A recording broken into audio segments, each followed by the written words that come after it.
Assalamualaikum warahmatullahi wabarakatuh. Waalaikumsalam warahmatullahi wabarakatuh. Alhamdulillah wassalatu wassalamu ala Rasulillah wa ala alihi wa sahbihi wa man wala. Rabbi shrah li sadri wa yassir li amri wahlul 'uqdatam min lisani yafqahu qawli. Subhanaka la ilma lana illa ma 'allamtana innaka antal alimul hakim. Masih ingat hadis pertama itu hadis apa? Tentang apa? Tentang ya. Di sini Ustaz punya buku, judulnya adalah Al-Wafi fi Syarhil Arba'in An-Nawawi. Al-Wafi dalam Syarah Arba'in An-Nawawi, ditulis oleh Dr. Mustafa Dib Al-Bugha. Qala musannif rahimahullah ta'ala wa nafa'ana bihi wa bi ulumihi fid dharain amin. Al-hadis al-awwal, innamal a'malu binniyat. Apa artinya tuh? Sungguhnya amalan itu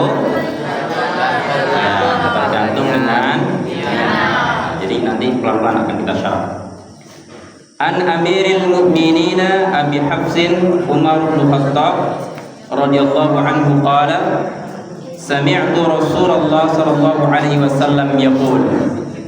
Dari Amiril Mukminin Abi Hafsin Umar bin Khattab radhiyallahu anhu, beliau berkata, aku mendengar Rasulullah sallallahu alaihi wasallam bersabda, innamal a'malu binniyat, sesungguhnya amalan itu tergantung dengan niat. Wa innamal likulli imri'in ma nawa, sungguhnya setiap orang akan mendapatkan apa-apa yang diniatkannya. Faman kanat hijratuhu ila Allahi wa rasulih fa hijratuhu ila Allahi wa rasulih. Barang siapa yang hijrah kepada Allah Subhanahu wa taala dan rasulnya, maka hijrah tersebut dihitung pahala pada Allah dan rasulnya. Faman kana hijratuhu lidunya yusibuha, barang siapa yang hijrahnya untuk dunia, aw imra'atin yankihuha, atau untuk perempuan yang akan dinikahinya, fa hijratuhu ila ma hajara ilaihi, maka hijrahnya untuk apa yang diniatkannya tersebut. Rawahul Bukhari wa Muslim. Asbabul wurud, sebab adanya hadis ini. Kalau dalam tafsir, dalam Al-Quran itu ada asbabun nuzul. Ayat-ayat Al-Quran itu ada asbabun nuzulnya. Misalnya surat Tabbat yada abi lahabi wa tab. Apa asbabun nuzulnya? Apa asbabun nuzulnya? Asbabun nuzulnya adalah ketika pamannya yang bernama Abdul Uzza atau disebut Abu Lahab, dia mencaci Nabi Muhammad. Tabban laka ya Muhammad, maka dibalas oleh Allah, tabbat yada. Asbabun nuzul surat Al-Kahfi, ada yang tahu? Tahu surat Al-Kahfi? Hafal? Insyaallah. Ya. Apa asbabun nuzul surah Al-Kahfi? Itu ada asbabun nuzul, sebab diturunkannya surah Al-Kahfi. Apa sebabnya? Nabi Muhammad disuruh menceritakan tentang kisah Ashabul Kahfi. Nabi Muhammad ditanya kisah Ashabul Kahfi, ditanya tentang kisah Dzulkarnain, ditanya tentang roh. 3 pertanyaan dijawab dengan satu surat, yaitu surat Al-Kahfi. Maka hadis ini pun ada sebab diturunkannya hadis ini. Asbabul wurud namanya. Apa asbabul wurudnya? Nah, ini Ustaz sebutkan ya. Sababul wurudul hadithi. Ruwiya at-Tabrani fi mu'jamihi al-kabir bi isnadi rijalihi thiqat.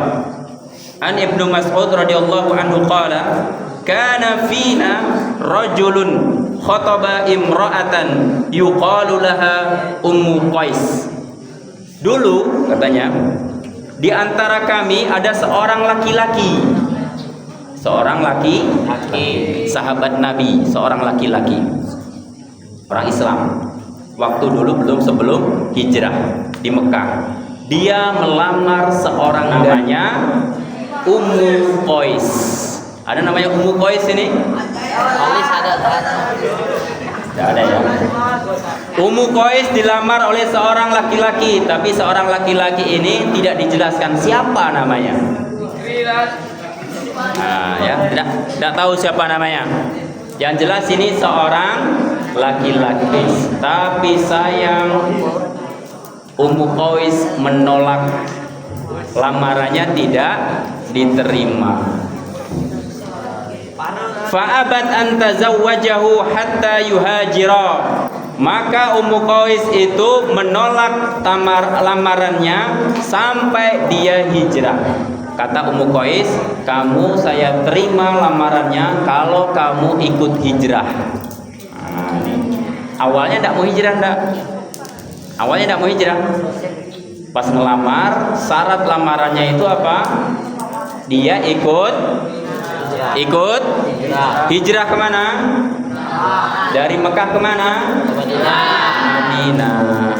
Hijrah itu dari Mekah ke Madinah. Ya, bukan dari Sarolangun ke Bangku. Ya, Mekah ke Madinah. Apa kata Ummu Qais? Nanti saya terima kalau kamu ikut hijrah. Maka apa yang terjadi? Fahajaro. Maka dia ikut hijrah. Demi siapa? Demi Ummu Qais. Demi wanita pujaan hati. Akhirnya dia ikut hijrah. Tinggalkan rumahnya di Mekah, berangkat ke Madinah. Maka sampai Madinah, fatazawwajuha fakana nusammihi muhajira Ummu Qais. Maka itulah laki-laki ini disebut muhajir Ummu Qais, orang yang hijrah karena Ummu Qais. Nah, jadi maka turunlah hadis ini. Makanya ada kata-kata faman kana hijratuhu li imra'atin, gimana tadi? Faman kana hijratuhu lidunya yusibuha aw imra'atin yankihuha. Barang siapa yang hijrahnya karena dunia atau karena perempuannya akan dinikahinya, fa hijratuhu ila ma hajar.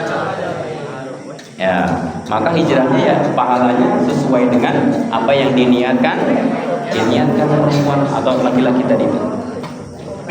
Nah, Ishtiratun niyah. Satu, ishtiratun niyah. Niat sebagai syarat. Ittafaqal ulama ala anna al-a'mala as-sadirata min al-mukallifin al-mu'minina la tusiru mu'tabiratan syar'an wa la yatarattabu thawabu ala fi'liha illa bi niyyati. Nih lihat nih. Ulama sudah bersepakat bahwasanya amalan-amalan kita ini, amalan-amalan ibadah kita itu tidak dianggap sebuah ibadah dan tidak mendapatkan pahala kecuali dengan niat. Contoh. Siapa tadi? Kholis jam 1 malam terbangun dia. Contoh nih ya. Kholis jam 1 malam terbangun, pergi ke kamar mandi, habis itu berwudu. Setelah berwudu dia sholat, entah sholat apa, pokoknya sholat aja dia, sholat 2 rakaat. Tapi habis itu dia tidur lagi. Pas bangun subuh ditanya, Lis, kok antum tumben-tumbenan tadi malam sholat tahajud? Hah? Masa iya sholat tahajud? Ternyata dia ngelindu. Ternyata dia tidak sadar kalau dia itu sholat tahajud. Ya kan? Ada orang kayak gitu kan, bangun tidur tahu-tahu langsung baca Quran, bangun tidur tahu-tahu langsung sholat. Ya kan? tanpa ada niat sedikit pun si kholis itu untuk sholat tahajud, maka sholatnya itu tidak dianggap sebuah ibadah. Ya, sholatnya tidak dianggap sebuah ibadah. Dapat pahala apa tidak? Tidak. Kenapa? Karena tidak ada niat. Ya kan? Tidak ada niat. Maka di sini syarat sah ibadah itu adalah harus diawali dengan niat. Kalau tidak ada niat maka tidak dianggap ibadah dan tidak mendapatkan pahala dari Allah Subhanahu wa taala. Wa niyatu hiyal ibadatul wa niyatu fil ibadatil maqsudati kas salati wal haji was shaumi ruknun min arkaniha. Dan niat dalam ibadah seperti salat, haji, puasa adalah rukun daripada rukun-rukun ibadah. Ada orang salat Allahu Akbar tapi dia tidak ada niat enggak? Kira-kira sah enggak salatnya? Ya kan, tidak sah salatnya. Maka harus niat terlebih dahulu. Ya. Waktu niyati wa mahalliha. Ya. Waktu niat dan tempatnya. Nah, ini penting nih. Perhatikan semuanya. Waktu niyati awalul ibadah. Waktu niat itu ada letaknya di awal ibadah.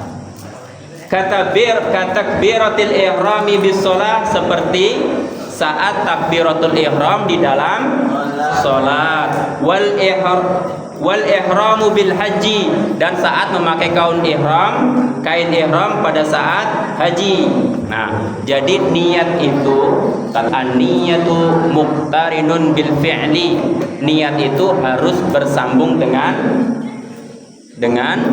pekerjaannya. Contoh, orang niat sholat itu letaknya di mana? Saat angkat tangan, Allahu Akbar, disitulah niat. Ya. Tapi gimana Ustaz? Saya menyebutkan usolli fardhal isya'i arba'a raka'atin. Kok panjang niat Pak Ustaz? Allah, bisa enggak tuh? Nah, kalau kata Ustaz Rahmat waktu itu saya pernah dengar, Ustaz Rahmat bilang gini, hati itu lebih cepat daripada lisan kita. Ya dah? Iya kan?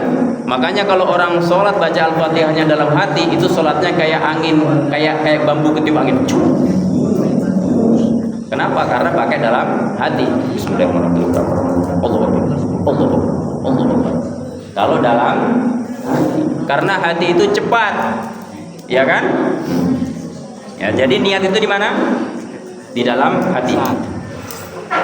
Amma saum fatakfi niyatu qablahu li'usri muraqabatil fajri, kecuali puasa.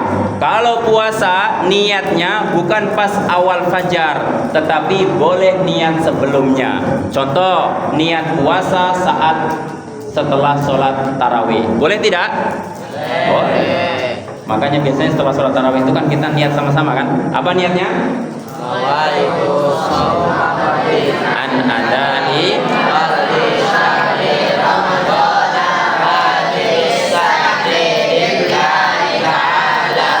puasa wajib. Kalau puasa sunnah boleh enggak niatnya di akhir? Boleh. Apa dalilnya? Jangan boleh-boleh aja, ada dalilnya mana? Dalilnya adalah pada suatu hari Rasulullah SAW tanya sama istrinya namanya Aisyah. Aisyah, ada makanan kita hari ini?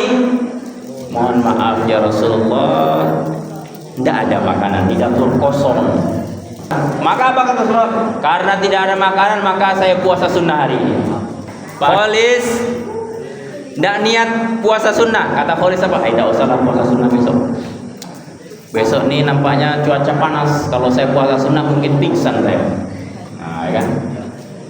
Akhirnya Kholis tidak bangun makan sahur. Tidak bangun makan sahur. Niat nanti gini bela, saya nak cari makan di kantin. Maka jam 8 Kholis diam-diam ke kantin. Contoh. Ternyata kantin tutup. Waduh, cemano nih, tidak ada makanan nih, kantin tutup. Nih Kholis belum makan apa-apa nih, belum minum, belum makan, belum apa-apa, belum ada sedikit pun masuk dalam perutnya Kholis. Berangkat dia ke dapur bawah. Mang Sauri, masih ada nasi?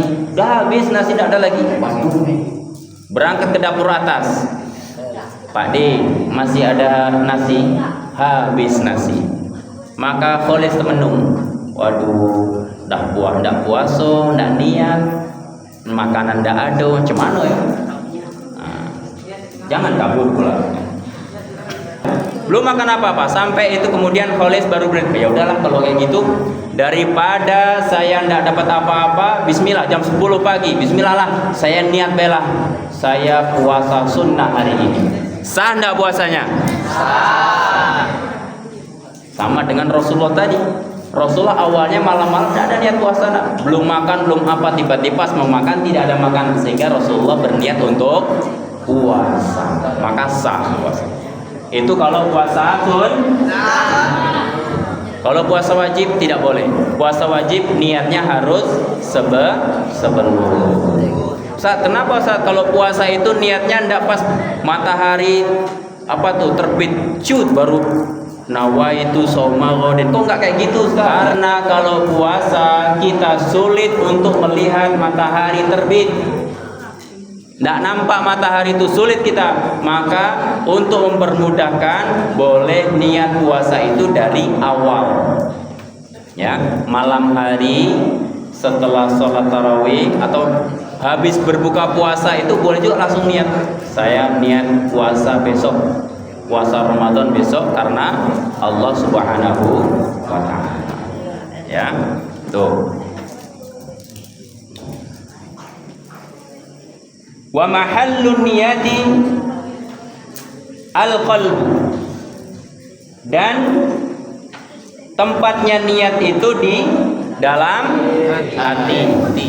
Fala yashtaritu atau fala yushtaratu at-talaffudhu biha, tidak disyaratkan untuk melafazkan niat. Bal yustahabbu, tetapi yustahabbu dianjurkan. Jadi sebenarnya nawaitu shauma ghadin, melafazkan itu hukumnya tidak wajib, tetapi yustahabbu, dianjurkan. Kenapa dianjurkan? Liyusa'idal lisanu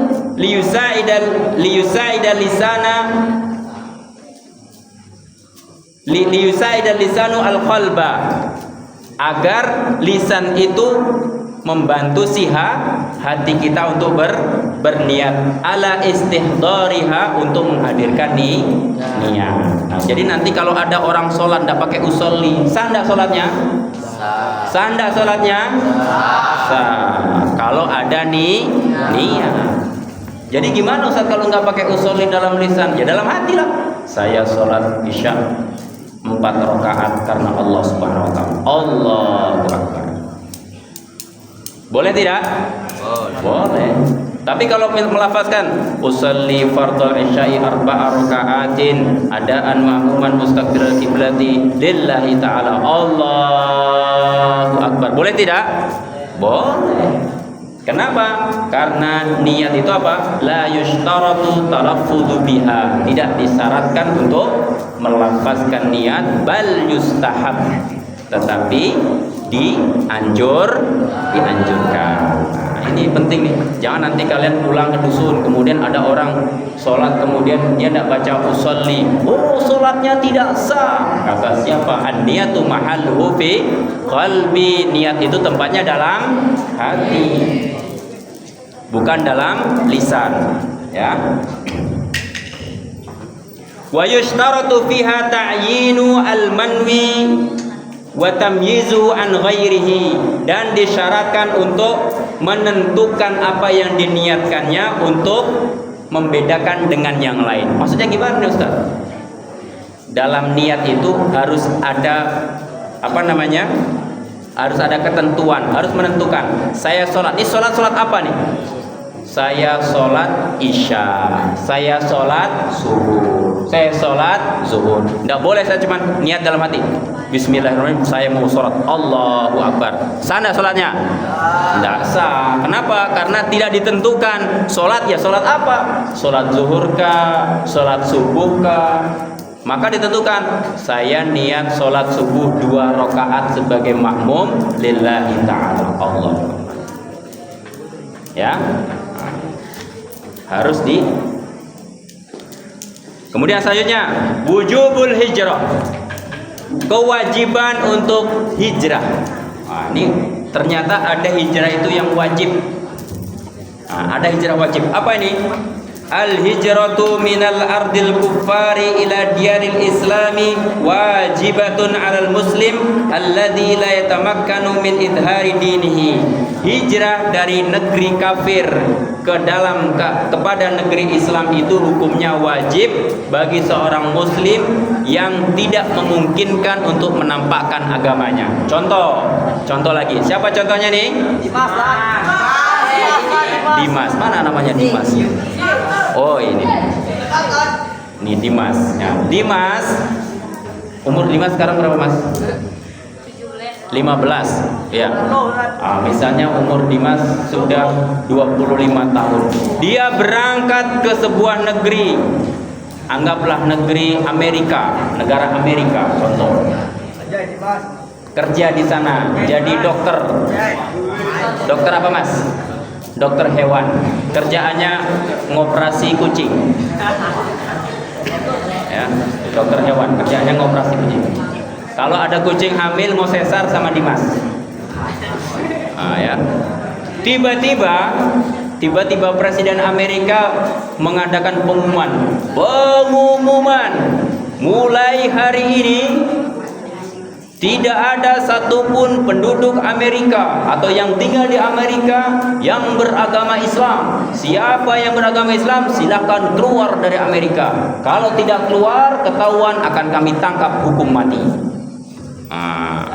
Sehingga Dimas tidak bebas untuk beribadah di negara itu. Sholatnya sembunyi-sembunyi, ngaji Al-Qur'annya sembunyi-sembunyi. Tidak bisa sholat, tidak bisa apa, tidak bisa ibadah. Padahal gajinya Dimas ini besar, 500 juta sebulan. Wah, besar apa kecil loh? Wah, kecil katanya. Besar tuh. Maka apa yang dilakukan Dimas? Maka kata Syekh Mustafa Dib Al-Bugha, beliau katakan wajib hukumnya bagi Dimas untuk berangkat hijrah meninggalkan Amerika ke tempat lain yang bisa memberikan kebebasan untuk memeluk agama Islam. Wajib hukumnya. Kenapa? Kalau tinggal di sana maka dia tidak bisa beribadah dan mengancam nyawanya. Daripada nanti Dimas digantung, Mas, nanti pindah aja, Mas. Ya, paham sampai sini? Jadi ada hijrah itu yang diwajibkan. Di mana itu? Saat kita tidak bisa beribadah dengan bebas, maka kita wajib pindah ke tempat lain yang memberikan kebebasan dalam beribadah kepada Allah Subhanahu wa ta'ala. Kemudian selanjutnya yufidul hadithu anna man nawa amalan salihan. Hadis ini memberikan kita faedah bahwasanya barang siapa yang berniat melakukan amal saleh. Halo saudara-saudara yang laki-laki, jam berapa? Oh, bentar lagi kita azan ya. Sebentar lagi nih, sedikit lagi, 1 poin lagi. Kalau kita berniat untuk melakukan amal soleh, contoh lagi, yang perempuan siapa ya? Yang perempuan ini Ustaz tidak tahu namanya, karena anggaplah Aisyah. Mana ada Aisyah di sini?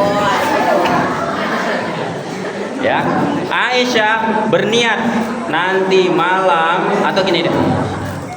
nanti malam saya mau sholat tahajud 10 rakaat dan baca Quran 1 juz.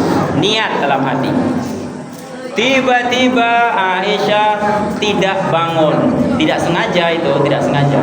Sudah pasang alarm, sudah beli jam beker yang suaranya kencang, 5 buah jam beker.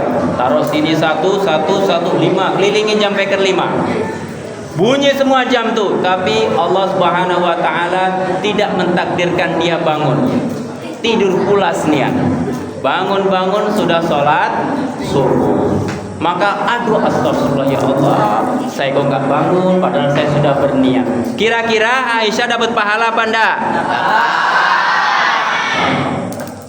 Ya, dengan syarat, ada syaratnya. Famana'ahu minal qiyami bihi uzrun, yang membuat si Aisyah ini tidak sholat tahajud tadi karena uzur. Karena apa?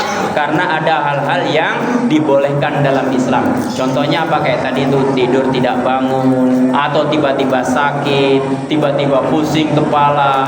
Maka niat seperti itu akan mendapatkan pahala. Beda contohnya, contoh lain, Naufal contohnya. Naufal dia bilang, kata Ustaz David, kalau kita niat baik, maka kita akan dapat pahala, Pak. Oke lah kalau gitu, saya niat tahajud nanti malam, kata Naufal, biar saya dapat pahala. Tapi apa? Allah sudah gerakkan hatinya. Naufal bangun. Terbangun jam 2. Tapi apa Naufal bilang? Aduh, enggak usah jadilah, saya kan dapat pahala juga. Akhirnya tidur lagi. Naufal tidak jadi sholat tahajud. Kira-kira Naufal dapat pahala tidak? Kenapa? Karena Naufal tidak sholat tahajud bukan karena udzur yang syar'i, bukan karena alasan yang dibolehkan. Nah, beda dengan Aisyah. Kalau Aisyah tadi memang tidak terbangun. Kalau si Naufal itu terbangun tapi dia malas. Dia bilang, nampaknya tadi malaikat sudah menulis pahala saya, tidak perlu lagi saya sholat. Maka seperti itu tidak dapat pahala. Ya, ini masalah niat ini penting sekali ya. Sehingga kalau bisa kita itu banyak-banyak meniatkan diri untuk melakukan kebaikan. Tapi dengan syarat kita serius untuk melakukannya. Contoh, saat besok kan kita hari Senin tuh puasa tuh, ya kan? Niatkan dari sekarang, insya Allah saya akan puasa sunnah. Besok pagi kalau ternyata hujan deras, petir menyambar badai sehingga mamang dapur tidak bisa mengambil nasi, kita tidak dikasih sahur, kita tidak bisa puasa, kita sudah dapat pahala. Kenapa? Sudah ada niat dari awal. Beda kalau tidak ada niat, maka tidak dapat pahala. Ya, mudah-mudahan hadis ini bisa kita amalkan sama-sama. Mudah-mudahan kita semua jadi anak yang soleh dan soleha. Mudah-mudahan kita semua diberi kemudahan mendapatkan apa yang kita cita-citakan, menjadi orang yang sukses dunia dan akhirat. Tapi tidak cukup dengan amin, harus berusaha. Allahu a'lam bishawab. Assalamualaikum warahmatullahi wabarakatuh.